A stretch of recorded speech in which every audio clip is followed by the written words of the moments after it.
Shalom. Shalom. Puji nama Tuhan, kita dapat berkumpul di tempat ini untuk memuji dan muliakan nama Tuhan. Mari kita siapkan hati dan pikiran kita. Kita mulai ibadah kita angkat pujian, kunaikan syukur.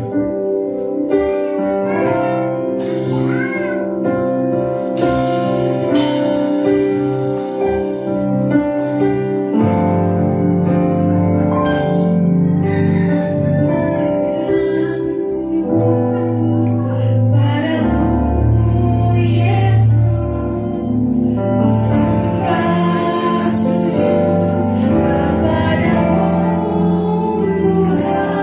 Tuhan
doa. Segala pujian syukur kami naikkan kehadirat-Mu Tuhan, Bapa yang baik, Bapa yang kami kenal dalam nama Tuhan kami Yesus. Terima kasih Tuhan atas segala kebaikan-Mu dan kemurahan-Mu sehingga kami boleh ada pada pagi hari ini untuk kami memuji dan memuliakan Tuhan. Biarlah Tuhan, setiap apa yang kami persembahkan, apa yang kami naikkan kepadamu melalui pujian dan penyembahan kami, boleh naik di hadirat-Mu dan menyenangkan hati-Mu. Nah, itulah tujuan kami selama kami hidup, kami mau merindu untuk selalu menyenangkan hati Tuhan. Terimalah pujian kami Tuhan. Kami percaya kami semua dilawat Tuhan, kami semua diberkati Tuhan pada hari ini. Kami percaya Tuhan, Tuhan Allah hadir bersama dengan kami dan memberkati kami semua Bapa. Engkau ada di tengah-tengah kami pada hari ini Tuhan, pada saat ini Tuhan. Kami siap lebih dalam lagi, kami bersuka cita, kami bersorak-sorak untuk kami menaikkan pujian kami kepada Tuhan. Ini kami Tuhan, ampuni kami, kuduskan, sucikan kami Bapa. Kami siap memuji Tuhan lebih dalam lagi. Hanya di dalam nama Yesus kami serahkan ibadah kami. Dari awal pertengahan hingga pada akhirnya Tuhan yang memimpin setiap ibadah kami. Dalam nama Yesus Tuhan. Haleluya. Amin. Jemaat Tuhan dipersilakan duduk kembali.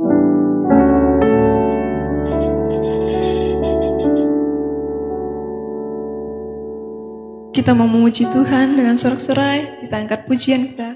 Sungai Sukacitamu.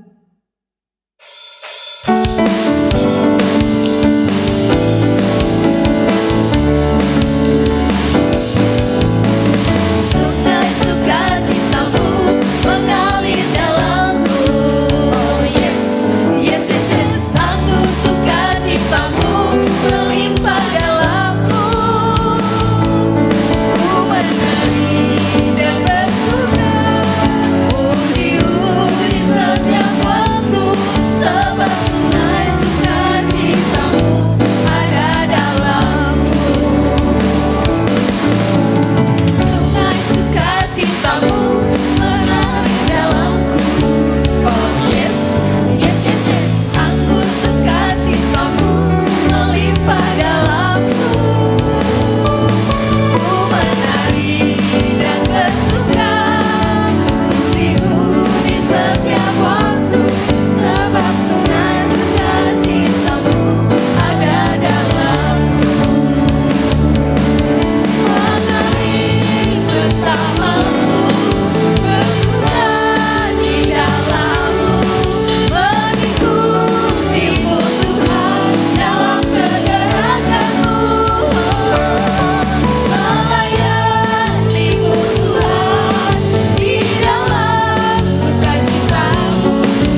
Kita angkat pujian kita.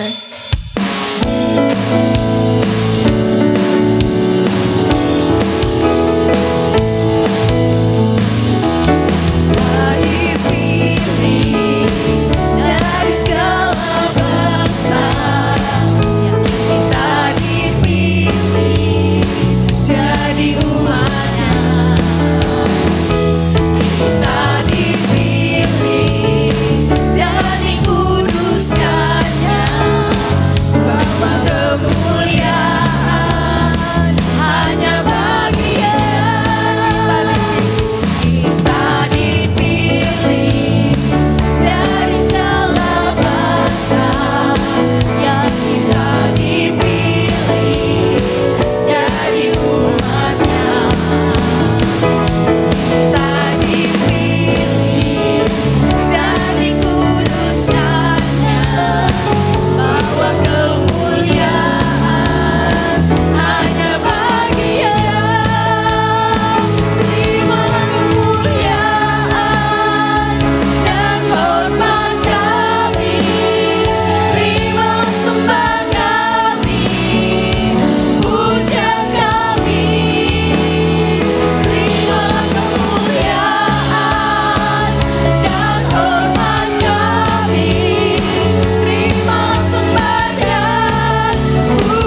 Tiba saatnya kami buka ruang kesaksian bagi Bapak, Ibu, Saudara-saudari yang ingin bersaksi.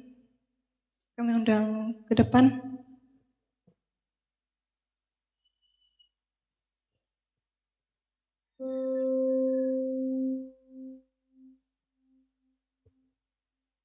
Puji nama Tuhan, jika belum ada, mari kita siapkan hati dan pikiran kita untuk menerima firman Tuhan. Kita angkat pujian kita. Siapakah aku ini Tuhan, sehingga jadi biji mata?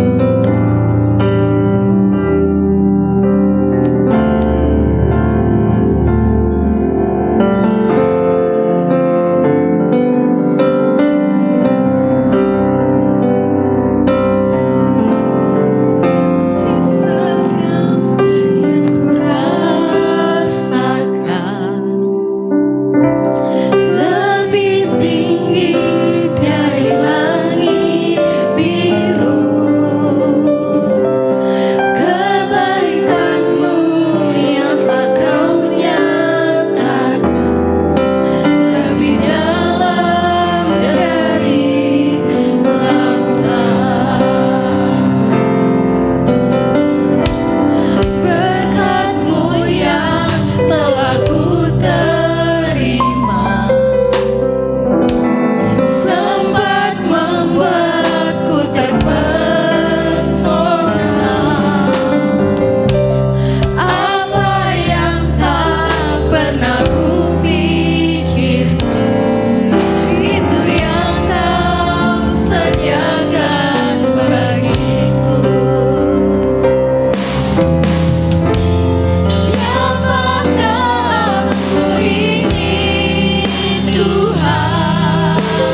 manusia biasa yang penuh dengan keterbatasan, penuh dengan kekurangan.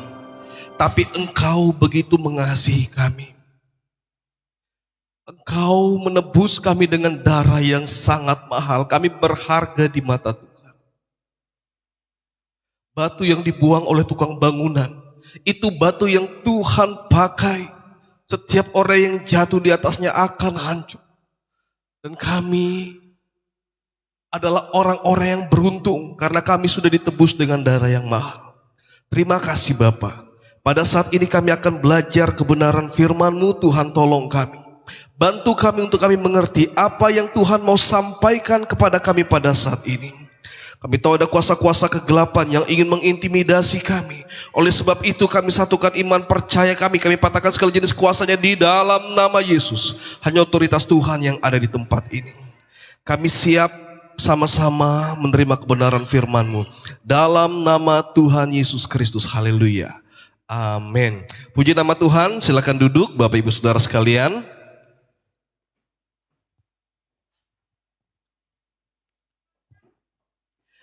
Kita membuka Alkitab kita di dalam kitab 1 Korintus pasalnya yang ke-6. 1 Korintus pasalnya yang ke-6. 1 Korintus pasalnya yang ke-6, kita akan baca ayatnya yang ke-12.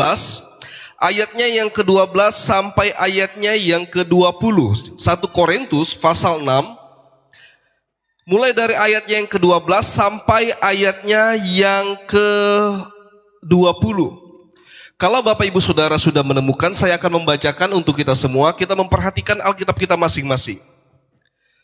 1 Korintus pasal 6 ayat 12. Lembaga Alkitab Indonesia memberikan judul untuk perikop ini adalah nasihat terhadap percabulan. Segala sesuatu halal bagiku, tetapi bukan semuanya berguna. Segala sesuatu halal bagiku, tetapi aku tidak membiarkan diriku diperhamba oleh suatu apapun. Makanan adalah untuk perut dan perut untuk makanan. Tetapi kedua-duanya akan dibinasakan Allah. Tetapi tubuh bukanlah untuk percabulan, melainkan untuk Tuhan. Dan Tuhan untuk tubuh. Allah yang membangkitkan Tuhan akan membangkitkan kita juga oleh kuasanya. Tidak tahukah kamu bahwa tubuhmu adalah anggota Kristus? Akan kuambilkah anggota Kristus untuk menyerahkannya kepada percabulan? Sekali-kali tidak. Atau tidak tahukah kamu bahwa siapa yang mengingatkan dirinya pada perempuan cabul menjadi satu tubuh dengan dia? Sebab demikianlah kata Nas, keduanya akan menjadi satu daging. Tetapi siapa yang mengikatkan dirinya pada Tuhan menjadi satu roh dengan dia. Jauhkanlah dirimu dari percabulan. Setiap dosa lain yang dilakukan manusia terjadi di luar dirinya. Tetapi orang yang melakukan percabulan berdosa terhadap dirinya sendiri. Atau tidak tahukah kamu bahwa tubuhmu adalah bait Roh Kudus yang diam di dalam kamu oleh Roh Kudus yang kamu peroleh dari Allah, dan bahwa kamu bukan milik kamu sendiri, sebab kamu telah dibeli dan harganya telah lunas dibayar. Karena itu muliakanlah Allah dengan tubuhmu. Nah, puji Tuhan Bapak Ibu Saudara, di dalam kitab Korintus ini ya sangat jelas apa yang Paulus katakan terhadap jemaat. Nah, kita tahu kita sebagai manusia, kita terdiri dari 3 unsur Bapak Ibu Saudara ya. Jadi ada roh, ada jiwa, ada tubuh ya. Sama halnya dengan Allah, ada Allah Bapa, Allah Anak, ada Allah Roh Kudus, dan ini tidak bisa dipisahkan Bapak Ibu Saudara. Jadi roh kita dengan jiwa kita itu satu, jiwa kita dengan tubuh itu satu. Jadi kalau ada orang yang mengatakan Tuhannya orang Kristen itu 3, ya, kita manusia pun 3 Bapak Ibu Saudara. Ada tubuh, jiwa, dan roh. Kenapa? Karena kita manusia diciptakan segambar dan serupa dengan Allah. Binatang tidak. Binatang punya jiwa, punya tubuh, tapi tidak punya roh. Jadi binatang itu tidak punya roh Bapak Ibu Saudara. Jadi kalau ada roh-roh kuasa kegelapan yang muncul dalam bentuk hewan, ya itu bukan roh dari hewan tersebut yang sudah mati. Karena hewan, binatang itu tidak memiliki roh, mereka hanya memiliki jiwa, insting dan tubuh. Jadi jiwa, insting, mereka hanya bergerak berdasarkan instingnya. Tetapi manusia berbeda, karena kita diciptakan seturut gambar dan rupa Allah, ya. Oleh sebab itu kita memiliki roh, kita memiliki jiwa, dan kita pun memiliki tubuh. Jadi bukan berarti kita ini tiga, Bapak Ibu Saudara. Kita tetap satu, tetapi satu ini ya, ada yang bilang kita 3 in 1 dan sebagainya, terserah Bapak Ibu Saudara. Tapi kita terdiri dari 3 unsur, tubuh, jiwa, dan roh. Nah, pada saat ini kita membaca dalam kitab Korintus ini, Paulus sangat-sangat berkata keras kepada jemaat-jemaat yang ada di Korintus bahwa mereka harus memuliakan Allah dengan tubuh mereka. Kenapa Bapak Ibu Saudara? Karena jemaat yang ada di Korintus itu dapat dikatakan suatu jemaat yang mapan, suatu jemaat yang besar. Korintus ini adalah suatu peradaban yang maju, kota besar. Tetapi kehidupan orang-orang yang ada di sana, kehidupan orang-orang Kristen yang ada di sana, ya, itu tidak dekat dengan Allah. Mereka hanya melakukan liturgi, mereka hanya melakukan tradisi keagamaan, tetapi hati mereka jauh daripada Tuhan. Mereka tidak tahu bagaimana cara yang benar untuk mereka beribadah kepada Tuhan. Bahkan saat ini pun kita sering mendengar orang katakan, yang penting itu hati. Ya. Di mana-mana kita mendengar orang katakan, yang penting itu hati, karena Tuhan melihat hati. Oh, pada saat pergi ke gereja tidak apa-apa, hanya pakai baju apa adanya. Ya kecuali hanya itu Bapak Ibu Saudara, tidak ada baju yang lain. Tuhan melihat hati. Tetapi pada saat kita mengatakan Tuhan melihat hati, Tuhan juga melihat tubuh kita secara jasmani. Dan bukan hanya Tuhan, orang lain melihat tubuh kita. Firman Tuhan katakan jangan jadi batu sandungan. Ini yang firman Tuhan katakan jelas kepada jemaat-jemaat yang ada di Korintus. Pada saat mereka beribadah kepada Tuhan, mereka menajiskan diri mereka dengan makanan-makanan yang tidak berkenan kepada Tuhan. Pada saat mereka beribadah kepada Tuhan, jadi Korintus ini ada di Asia Kecil Bapak Ibu Saudara. Saat ini Korintus adalah daerah Turki, dulu namanya Kerajaan Ottoman. Ya, jadi sekarang ini adalah negara Turki. Pada saat itu, ya, pada saat Paulus menuliskan surat kepada jemaat yang ada di Korintus, ya waktu itu agama Islam belum ada Bapak Ibu Saudara. Nanti 600 tahun setelah Kristus, ya agama Islam waktu itu baru ada. Karena waktu itu Turki atau Ottoman atau daerah Asia Kecil ini banyak anak-anak Tuhan dan kekristenan bertumbuh pesat di sana. Ya. Sehingga Paulus menaruh perhatian kepada jemaat-jemaat yang ada di Korintus. Dia menegur mereka dengan kasih, dia menegur mereka dengan keras. Ya, bahwa apa yang mereka lakukan itu tidak seperti apa yang Tuhan mau bagi jemaat ini. Mereka memang melakukan liturgi, mereka memang melakukan ibadah kepada Tuhan, tetapi mereka masih melakukan hal-hal yang tidak berkenan. Ya. Oleh sebab itu firman Tuhan datang melalui Paulus kepada mereka, ya, agar mereka menjaga tubuh mereka. Karena pada saat kita datang ke hadirat Tuhan, ya, Tuhan bukan hanya melihat hati, tapi Tuhan juga melihat bagaimana tubuh kita pada saat kita datang kepada Tuhan. Karena sangat jelas firman Tuhan katakan bahwa tubuh kita adalah bait Allah.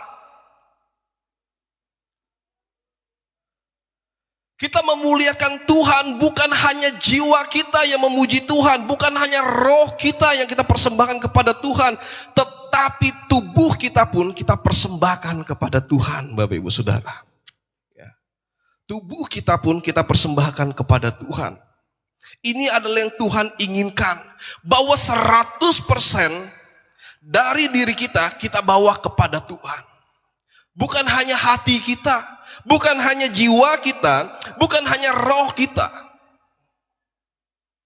Tetapi tubuh kita pun kita bawa kepada Tuhan, Bapak Ibu Saudara sekalian. Pada saat kita katakan tubuh kita pun kita persembahkan kepada Tuhan. Pada saat kita beribadah kepada Tuhan. Kalau jiwa kita mengandung ekspresi, maka ekspresi itu pun akan muncul melalui tubuh kita, akan muncul melalui ekspresi wajah, muncul melalui ekspresi gerakan kita, Bapak Ibu Saudara. Ini yang Paulus ajarkan kepada jemaat-jemaat yang ada di Korintus. Nah, kalau kita melihat di ayat yang ke-12, dikatakan segala sesuatu halal bagiku, kata Paulus. Tetapi bukan semuanya berguna. Segala sesuatu itu halal bagiku, tetapi aku tidak membiarkan diriku diperhamba oleh suatu apapun.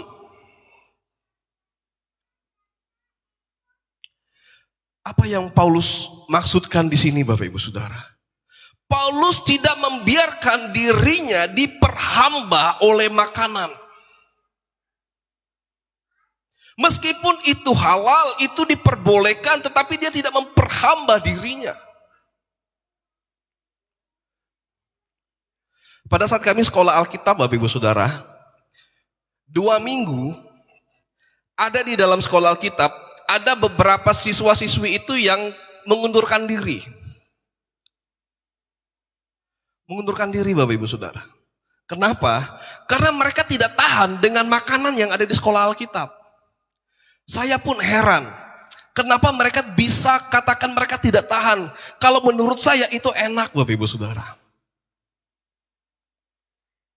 Jadi setiap hari itu jadwal menu kami itu sudah diatur. Ada yang, saya pernah lihat teman saya, dia hanya makan nasi. Padahal ada ikan, Bapak Ibu Saudara. Jadi ikan layang itu dikukus tanpa bumbu, isi perutnya tidak dikeluarkan, insangnya itu tidak dikeluarkan, Bapak Ibu Saudara, dikukus. Saya melihat teman saya, dia menangis melihat itu. Kalau menurut saya ini enak saja, Bapak Ibu Saudara. Ya, karena pada saat kuliah di Samarinda, bahkan makanan-makanan yang tidak layak pun mungkin itu pernah kami konsumsi. Ya, sehingga pada saat masuk ke sekolah Alkitab itu sudah menjadi hal yang biasa. Kemudian ada lagi, kami itu sarapan biasanya ada yang namanya bubur mutiara. Ya, jadi mutiara itu, mutiara yang gambar kura-kura itu mereknya, Bapak Ibu Saudara. Biasanya kita pakai di kolak dan sebagainya. Itu dibuat bubur, ada yang tidak bisa makan. Pada saat saya melihat mereka, dimakan enggak, boleh untuk saya. Ya, jadi jam 9 pagi itu kami sarapan. Saya minta, Bapak Ibu Saudara, bagi saya ini enak, pakai santan dan sebagainya. Tapi ada orang yang tidak bisa makan, sehingga mereka mengundurkan diri. Dari sekolah Alkitab, tidak tahan. Kenapa, Bapak Ibu Saudara? Mereka diperhamba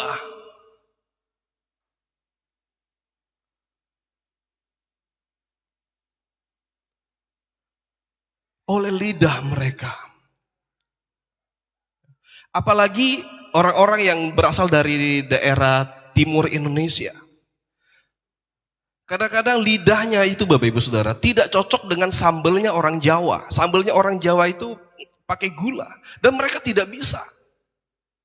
Nah, saya bersyukur dari kecil itu tidak dibiasakan makan sambel, Bapak Ibu Saudara. Tidak dibiasakan makan lombok. Saya bisa makan cabai itu nanti setelah saya kuliah di Samarinda. Dari kecil hingga SMA saya tidak pernah sentuh yang namanya cabai. Karena bagi saya cabai itu untuk apa dimakan? Pedas. Ya. Sampai di sekolah Alkitab, cabai ini bisa menjadi masalah dan bisa buat orang berkelahi. Sementara berdoa cabainya hilang.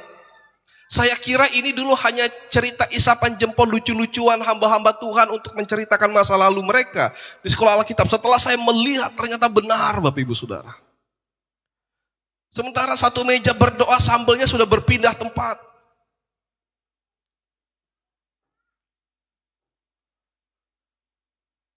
Saya dulu punya sahabat di sekolah Alkitab namanya Lambok Tobing, ya, orang Batak. Dia kalau nasinya itu tidak merah, ya, dia tidak lahap makannya. Jadi setiap kali saya ambil makannya, dia sudah pesan dari luar. Dia bilang, nanti cabenya buat saya ya, sambelnya buat saya. Saya katakan silakan. Dia tidak bisa makan kalau tidak ada sambel. Dan sambel itu pun harus sambel yang sesuai dengan lidahnya dia. Jadi kalau sambal itu sudah pakai gula, sudah manis, ya, dia rasa ini bukan sambal. Diperhamba, Bapak Ibu Saudara sekalian. Yang Paulus katakan di sini, segala sesuatu itu halal baginya. Tetapi dia tidak ingin diperhamba terhadap hal-hal itu. Mungkin kita memiliki makanan-makanan favorit kita. Tapi jangan sampai kita diperhamba dengan makanan favorit itu. Begitu makanan yang kita favoritkan tidak ada, kita kehilangan sukacita, Bapak Ibu Saudara. Kehilangan sukacita.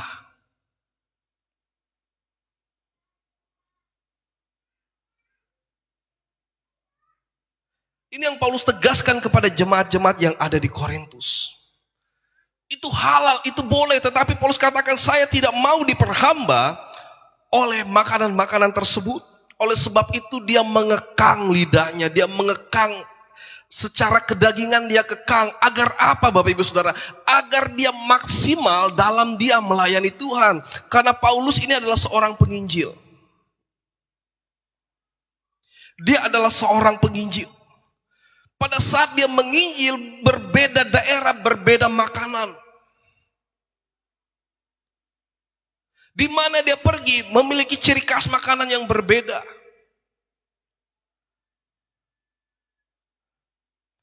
Saya dengarkan cerita rekan-rekan hamba-hamba Tuhan yang sudah ke Israel, Bapak Ibu Saudara. Mereka melihat di sana makanan, kalau dilihat di TV enak sekali. Ada roti, ada acar, ada sayur-sayuran yang kelihatannya enak. Setelah mereka ke sana, mereka makan itu ada yang tidak bisa makan karena rotinya tawar. Ya, rotinya tidak enak, rotinya keras, kasar dan sebagainya. Sayurnya tidak seperti sayur yang ada di Indonesia. Mereka tidak bisa makan hal itu.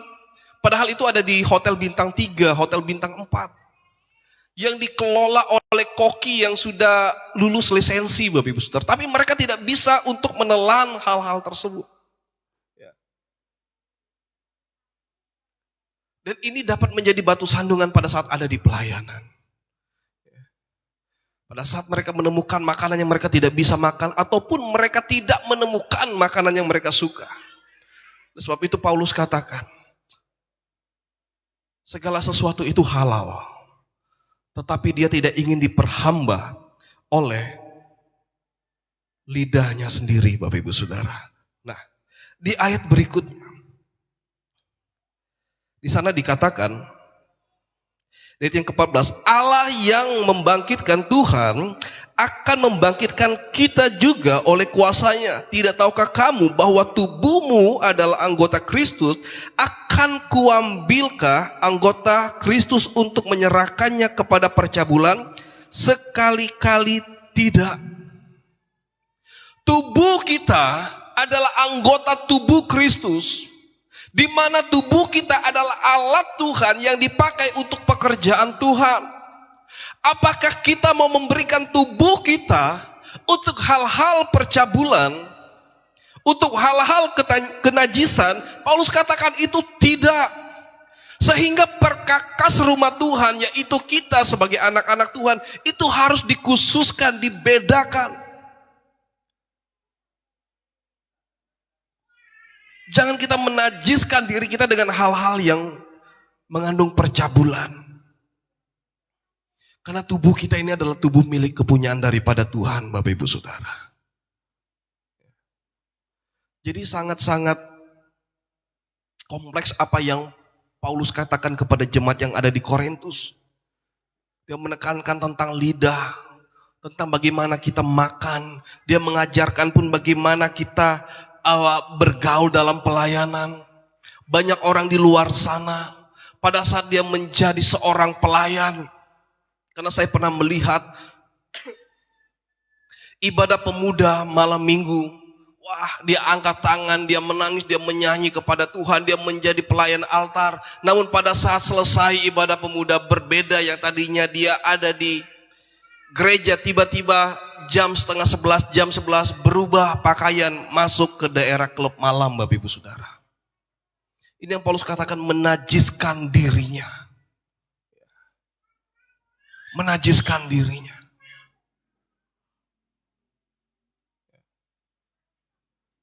Mungkin di kekristenan tidak mengharamkan minuman keras, tapi firman Tuhan katakan suatu hal yang berlebihan itu tidak baik. Segala sesuatu yang membuat kemabukan, Tuhan benci terhadap kemabukan, Bapak Ibu Saudara. Mungkin kita sering mencari pembenaran di dalam Alkitab, dikatakan wah mujizat pertama saja Tuhan membuat anggur. Ya. Itu kadang-kadang dipakai, ayat ini dipakai untuk menghalalkan pikiran kita, untuk kita dapat mengkonsumsi anggur dengan tanpa batas, Bapak Ibu Saudara. Ada juga yang mengatakan, oh Paulus katakan kepada Timotius, minumlah anggur agar pencernaanmu baik. Ya, saya juga sering menemukan apalagi di tahun-tahun baru, pada saat orang minum dikatakan, oh ini obat. Sampai jalannya sudah miring dia katakan ini obat. Tapi kalau dengan minum minuman keras itu, jiwa kita terganggu. Yang tadinya kita berpikir secara rasional, tiba-tiba kita tidak bisa berpikir secara baik. Kita menajiskan tubuh kita dan kita menajiskan jiwa kita. Dan itu tidak layak di hadapan Tuhan, Bapak Ibu Saudara. Tidak layak di hadapan Tuhan. Oleh sebab itu firman Tuhan tidak pernah katakan mengharamkan alkohol, karena adapun obat-obatan yang dijual ya untuk kesehatan kita itu pun ada yang mengandung alkohol, Bapak Ibu Saudara. Ya. Tapi yang firman Tuhan tegaskan bahwa segala sesuatu itu halal namun tidak semuanya berguna. Sehingga kita jangan sampai diperhamba oleh hal-hal tersebut. Jadi hal yang pertama tadi Paulus mengajarkan kita tentang bagaimana kita dapat mengekang lidah kita, dapat mengekang leher kita terhadap makanan-makanan ya yang menjadi hobi kita ataupun hal-hal yang kita tidak bisa konsumsi.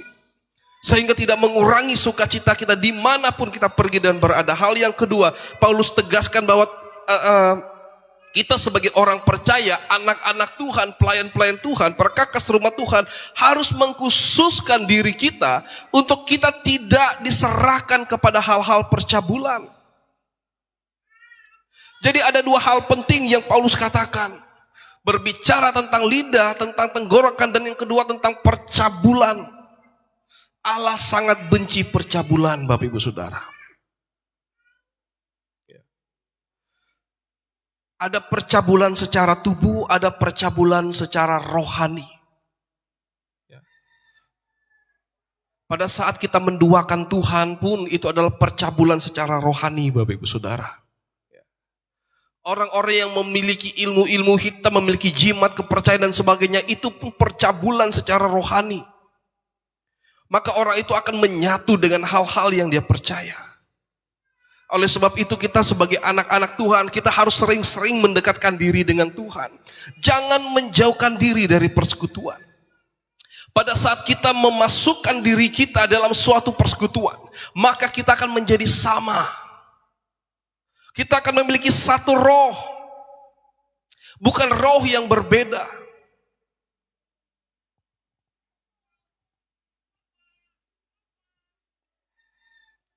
Ayat yang ke-16, atau tidak tahukah kamu bahwa siapa yang mengikatkan dirinya pada perempuan cabul menjadi satu tubuh dengan dia, sebab demikianlah kata Nas, keduanya akan menjadi satu daging.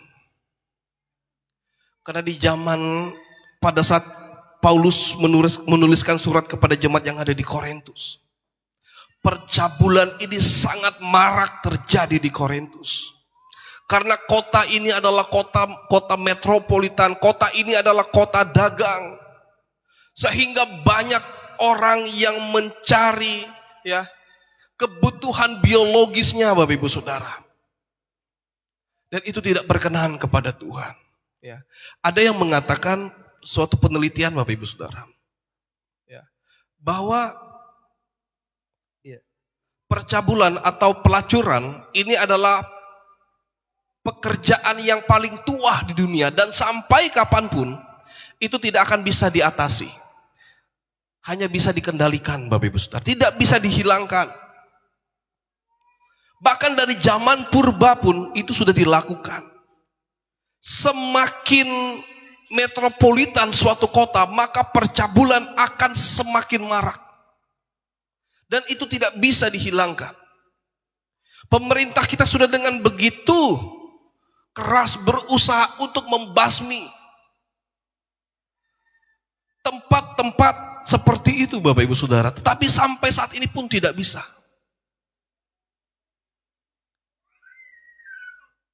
Bahkan di Samarinda, daerah Samarinda seberang, ya, kami pernah melihat pemerintah itu melakukan penyuluhan ya terhadap pekerja seks komersial. Waktu itu saya tidak mengerti, saya kira waktu itu, Bapak Ibu Saudara, pemerintah mendukung mereka. Jadi saya melihat mereka dikumpulkan, ada sosialisasi khusus, bagaimana pencegahan HIV dan sebagainya. Saya katakan, apa-apaan ini? Pemerintah mendukung PSK dan sebagainya. Ternyata memang tidak bisa dihilangkan, Bapak Ibu Saudara. Yang bisa dilakukan adalah dikendalikan.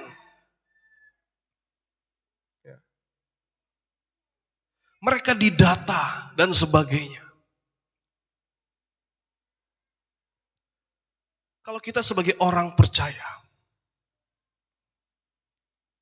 kita ada terhadap hal-hal, kita hidup di hal-hal seperti yang ada di zaman Korintus ini, Bapak Ibu Saudara. Di sana dikatakan, mereka bukan lagi dua tetapi satu.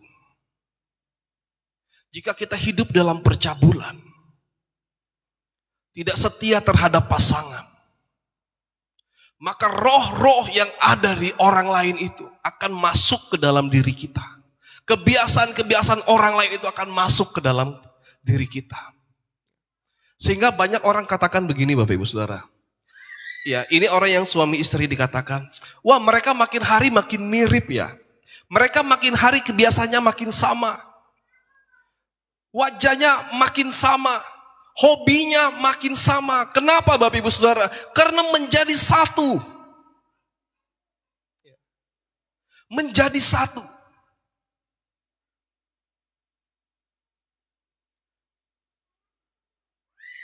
Saya tidak hobi sambal, Bapak Ibu Saudara. Istri saya dari dulu hobi sambal. Begitu kami menikah, kebiasaan dia mengikuti saya. Dulu dia tidak bisa makan kalau tidak ada sambal. Sekarang tanpa sambal pun ya masih bisa ditelan, Bapak Ibu Saudara sekalian. Jadi ada kebiasaan saya ikut istri saya ikut saya, Bapak Ibu Saudara. Kenapa? Karena sudah menjadi satu.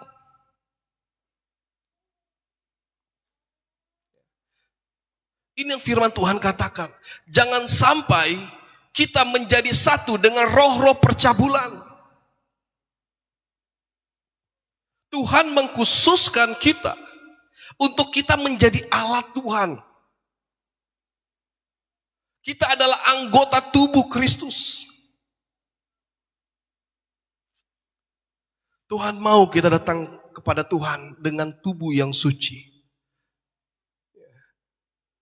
Dengan tubuh yang bersih, Bapak Ibu Saudara. Ayat yang ke-17, tetapi siapa yang mengikatkan dirinya pada Tuhan menjadi satu roh dengan Dia. Kita sering menyanyikan lagu, ku mau sepertimu Yesus, disempurnakan selalu. Pada saat kita katakan ini, Bapak Ibu Saudara, bukan hanya mulut kita yang berkata, tetapi kita benar-benar mau karakter Kristus itu ada kepada kita. Oleh sebab itu Paulus katakan, ya, siapa yang mengikatkan dirinya pada Tuhan menjadi satu roh dengan Dia. Kalau kita mau menjadi seperti Kristus, Kita ikatkan diri kita kepada Tuhan. Kita taruh harapan kita seutuhnya hanya kepada Tuhan. Biarkan Tuhan yang bertata di dalam kehidupan kita. Bukan ego kita. Dan kita dapat katakan, Engkau semakin besar Tuhan dan aku semakin kecil. Meskipun saya susah, yang penting nama Tuhan dipermuliakan. Dan itu yang Yesus lakukan pada saat dia ada di dunia ini. Yesus mengecilkan kemanusiaannya sampai ada di kayu salib, hal yang paling hina sekalipun. Agar nama Bapa dipermuliakan, agar kita diselamatkan, Bapak Ibu Saudara. Kadang-kadang kita sebagai orang Kristen berat untuk melakukan hal ini. Ego kita masih sangat tinggi, masih sangat besar. Yang sering kita katakan, yang penting saya senang. Ya, seperti firman Tuhan minggu lalu. Yang penting saya senang, terserah orang mau bilang apa, terserah orang mau ngapain. Yang penting saya happy. Tapi yang firman Tuhan katakan tidak seperti itu, Bapak Ibu Saudara. Yang firman Tuhan katakan, yang penting nama Tuhan dipermuliakan. Yang penting Tuhan yang disenangkan, bukan diri kita, Bapak Ibu Saudara.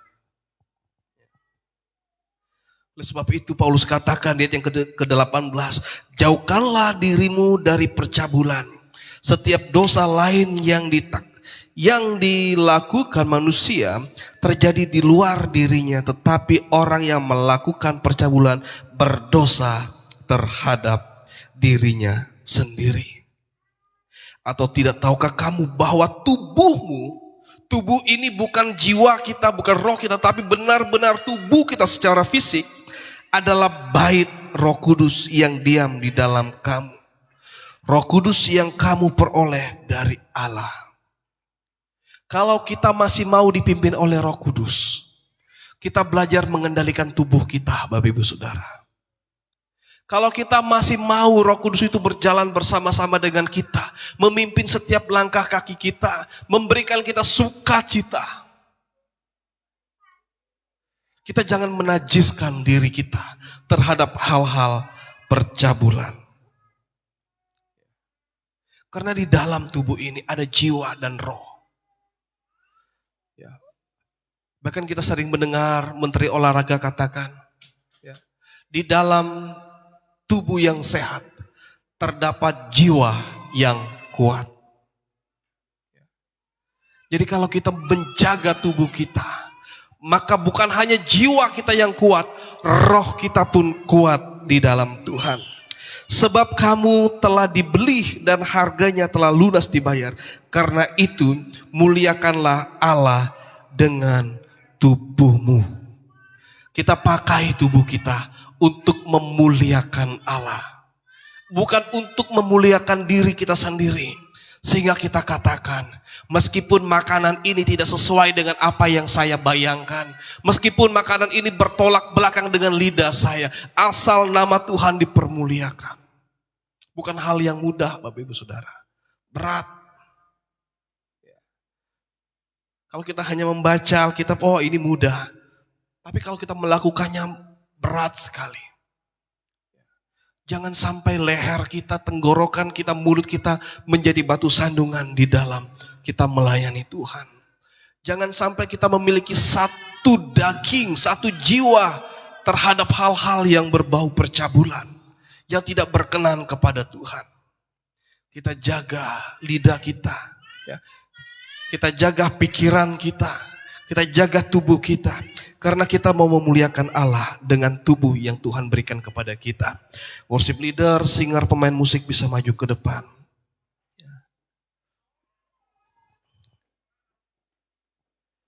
Yang kasih Kristus kami undang istri saya bisa memimpin kita di dalam doa pada saat ini.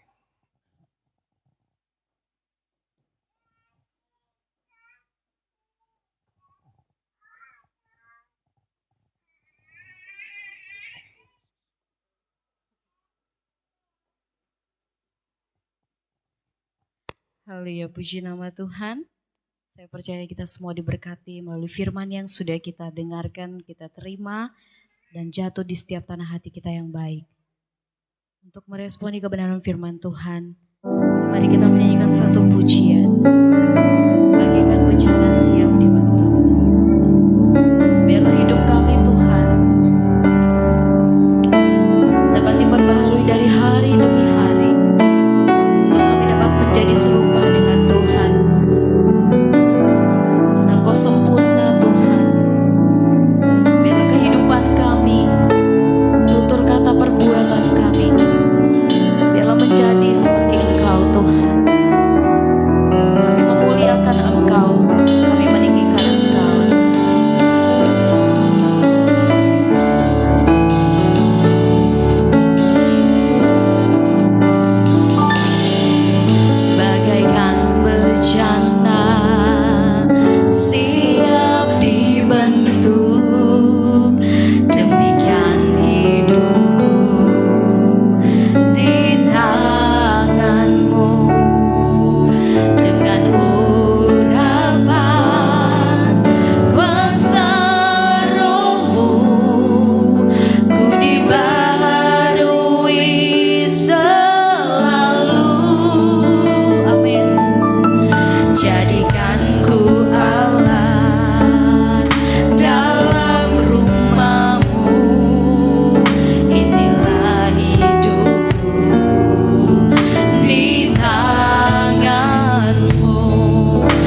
di dalam setiap jalan kami memuliakan Engkau Tuhan.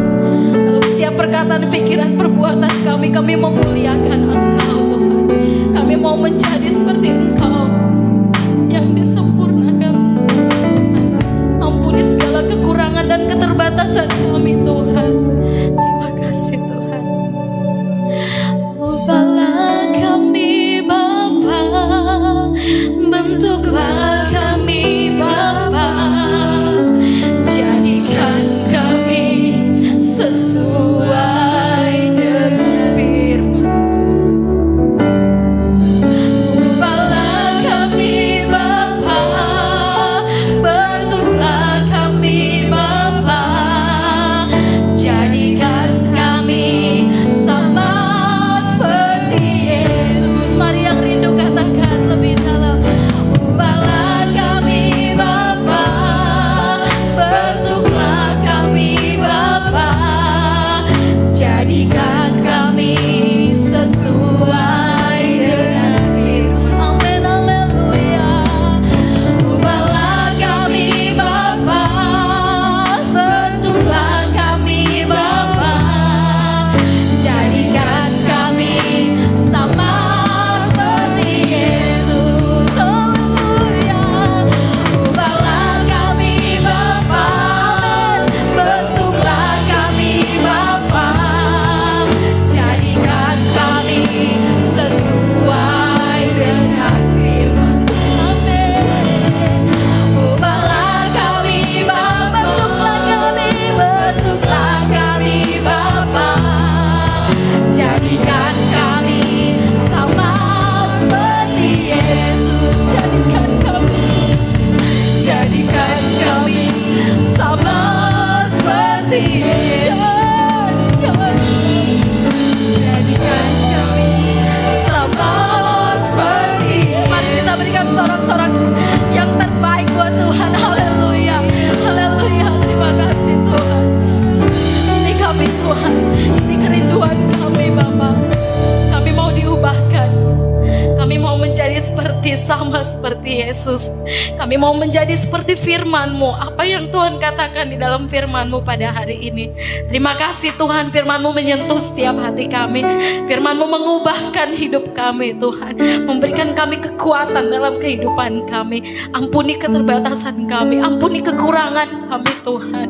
Biarlah kami selalu dibaharui dari hari demi hari. Tuhan menjadi ciptaan yang baru di dalam Engkau. Kami bersyukur buat firman-Mu. Hamba-Mu percaya Tuhan, tidak ada satu pribadi pun yang terlewatkan pada hari ini. Semua menerima firman-Mu. Oh Tuhan, semua dilawat melalui firman-Mu Tuhan. Engkau memberkati semua yang hadir pada hari ini Tuhan. Oh semua diberkati Tuhan, semua dilawat dan dipulihkan Tuhan. Engkau tahu Tuhan setiap hati, Engkau memulihkan setiap hati. Terima kasih Tuhan, Engkau memberkati hamba-Mu yang telah menyampaikan firman-Mu.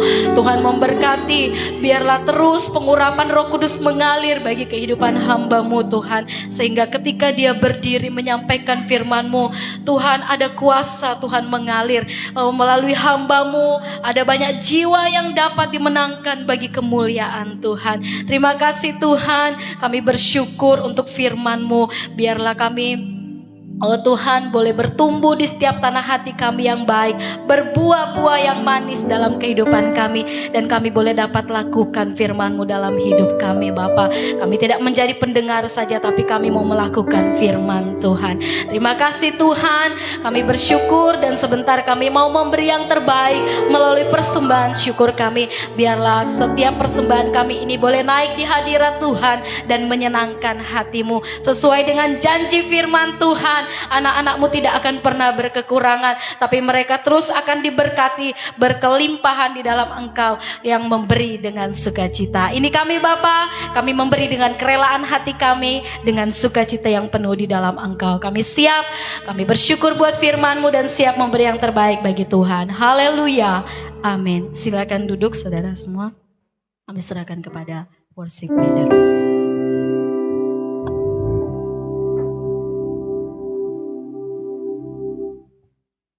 Kita akan memberikan persembahan, dimulai dari bangku sebelah kanan saya dan dilanjutkan bangku sebelah kiri saya. Sementara persembahan dibawa ke depan, kita angkat pujian kita. Suka-sukamu Tuhan.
Ya, baik Bapak Ibu Saudara, Tuhan Yesus memberkati setiap pengorbanan kita untuk pekerjaan Tuhan di tempat ini.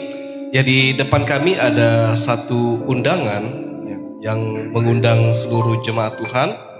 Ini dari Persekutuan Doa Oikumene Bukit Hermon, ASN dan PTT Kabupaten Bulungan. Panitia perayaan Natal tahun 2023. Hal undangan perayaan dan ibadah Natal. Shalom, salam sejahtera dalam kasih Tuhan dalam rangka perayaan Natal.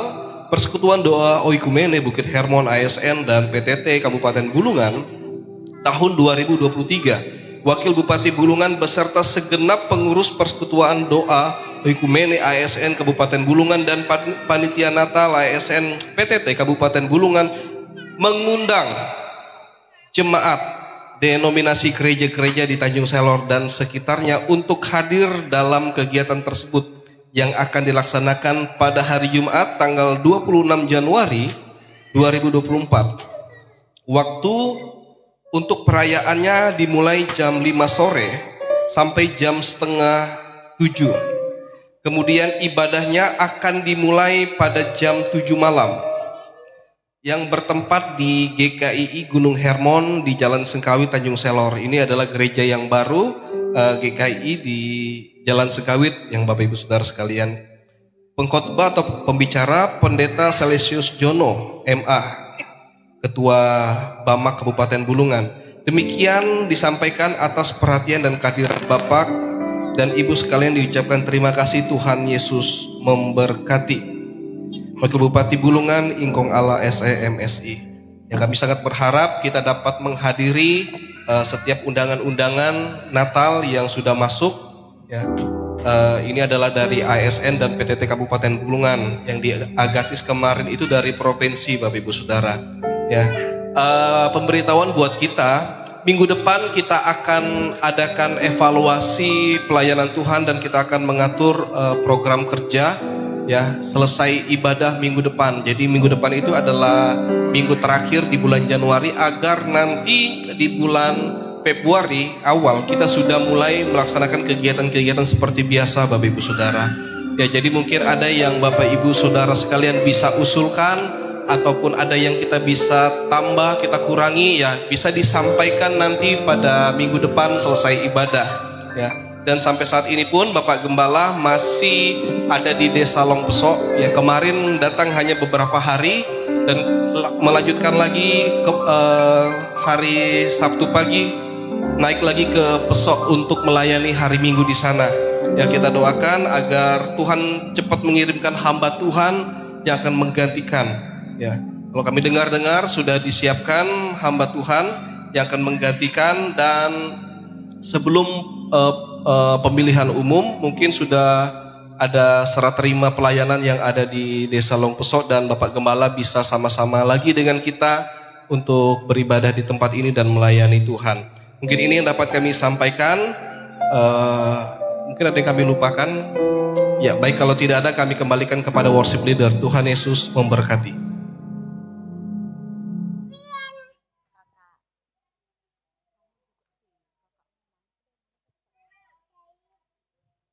Saya undang untuk bangkit berdiri. Kita akhiri ibadah kita pada siang hari ini. Kita angkat pujian kita.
kemuliaan hanya bagimu Tuhan.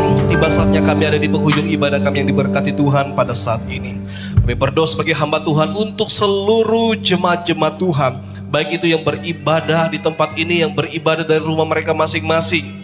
maupun pada saat ini mungkin ada dalam keadaan sakit, kami berdoa di dalam nama Yesus. Tuhan sudah sembuhkan, jamah pulihkan. Mungkin pada saat ini ada dalam pergumulan Bapak, juga Tuhan berikan jalan keluar, hikmat daripada Roh Kudus, agar kami dapat mengambil keputusan-keputusan yang penting di dalam Engkau Bapak. Kami juga berdoa Tuhan untuk seluruh jemaat-jemaat-Mu dalam setiap usaha pekerjaan. Apapun yang kami kerjakan dengan tangan kami, selama itu berkenan kepada Tuhan, maka Tuhan jadikan semuanya berhasil di dalam nama Yesus. Yang bergumul untuk mencari pekerjaan juga Tuhan buka jalan Bapak, agar memperoleh pekerjaan yang sesuai dengan kehendak Tuhan. Kami berdoa Bapak untuk generasi-generasi penerus kami, anak-anak sekolah minggu yang ada dalam masa tumbuh kembang mereka, terus diberkati oleh Tuhan. Tuhan berikan hikmat, Tuhan berikan kecerahan orang tua, terlebih menjadi kebanggaan bagi Tuhan. Remaja pemuda yang ada juga Tuhan senantiasa menolong, memberkati dalam masa muda mereka. Mereka adalah penopang pekerjaan Tuhan di tempat ini. Kami berdoa Bapa, dari segala jenis pergaulan-pergaulan yang tidak berkenan kepada Tuhan, Tuhan jauhkan anak-anak muda yang ada di tempat ini. Biarlah mereka bisa memperoleh masa depan yang indah gemilang di dalam Engkau Bapa. Kami juga berdoa Tuhan untuk bangsa dan negara kami Indonesia. Tuhan, kami sudah masuk di dalam tahun 2024, di mana tahun ini kami akan memilih pemimpin negara kami. Kami akan memilih pemimpin daerah kami Bapa. Berikan kami hikmat untuk kami dapat memilih siapapun nanti yang Tuhan percayakan untuk memimpin bangsa ini. Itu adalah yang terbaik yang berasal daripada Engkau. Kuasa-kuasa kegelapan melalui orang-orang yang tidak bertanggung jawab, yang ingin memecah belah persatuan bangsa kami, membuat keonaran di tengah-tengah pemilihan umum ini, kami halaukan segala jenis kuasanya di dalam nama Yesus. Biarlah damai, sejahtera, sukacita terus menjadi bagian negara kami Indonesia. Karena banyak anak-anak Tuhan yang terus berdoa bagi bangsa ini. Bangsa ini adalah milik kepunyaan daripada Engkau Bapa. Berkati juga semua gereja-gereja yang melayani Tuhan di seluruh muka bumi ini, dari semua denominasi gereja. Tuhan, jadikan kami satu untuk kami bisa membawa jiwa-jiwa ke hadapan Tuhan. Kami juga berdoa untuk hamba-hamba Tuhan yang melayani Tuhan, dari kota yang besar hingga pelosok pedalaman dusun sekalipun. Tuhan, kirimkan jiwa-jiwa untuk dilayani. Berikan penghiburan. Yang mengalami kekurangan, Tuhan cukupkan segala sesuatunya. Kami terus berdoa juga untuk gereja kami GPD Philadelphia Tanjung Selor. Tuhan, minggu depan kami akan membahas program kerja untuk 1 tahun ke depan. Tuhan, tolong kami Bapa, berikan kami hikmat, ide-ide yang kreatif untuk kami dapat memajukan pelayanan pekerjaan Tuhan yang ada di tempat ini. Kami juga terus berdoa tak henti-hentinya untuk pembangunan kami. Kami imani di tahun ini kami sudah memperoleh bangunan yang baru yang akan kami pakai untuk beribadah kepada Tuhan. Semua orang-orang yang sudah mengambil bagian memberkati pekerjaan Tuhan di tempat ini, memberkati pembangunan yang ada, Tuhan balas memberkati sesuai dengan janji kebenaran firman-Mu. Bapak Gembala yang sedang ada di Pesok untuk menghandle sementara pelayanan yang ada di sana Bapak, Tuhan berikan kesehatan dan kekuatan. Kirimkan hamba Tuhan yang akan menggantikan, yang dapat bertanggung jawab, yang akan Tuhan pakai untuk dapat melayani di desa Pesok yang ada. Terima kasih Tuhan. Mungkin ada jemaat-jemaat Tuhan yang pada saat ini dalam perjalanan yang rencananya akan kembali ke tempat ini. Tuhan juga sertai, berikan kendaraan yang baik, cuaca yang baik, dan jauhkan dari kecelakaan maut yang mudah berlaku. Mari kita angkat tangan kita di hadapan Tuhan bersama-sama. Pulanglah dengan membawa berkat daripada Allah Bapa, cinta dan kasih daripada Tuhan Yesus Kristus, penyertaan dan penghiburan daripada Roh Kudus menjadi bagian kita saat ini, besok, dan sampai seterusnya, hingga Tuhan datang pada kali yang kedua di hari Maranatha menjemput saleh-salehnya. Berikan kami hati hamba, karena kami semua adalah hamba-hamba Tuhan. Kami akhiri ibadah kami pada siang ini dalam nama Tuhan Yesus Kristus. Haleluya.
di sebelah kanan.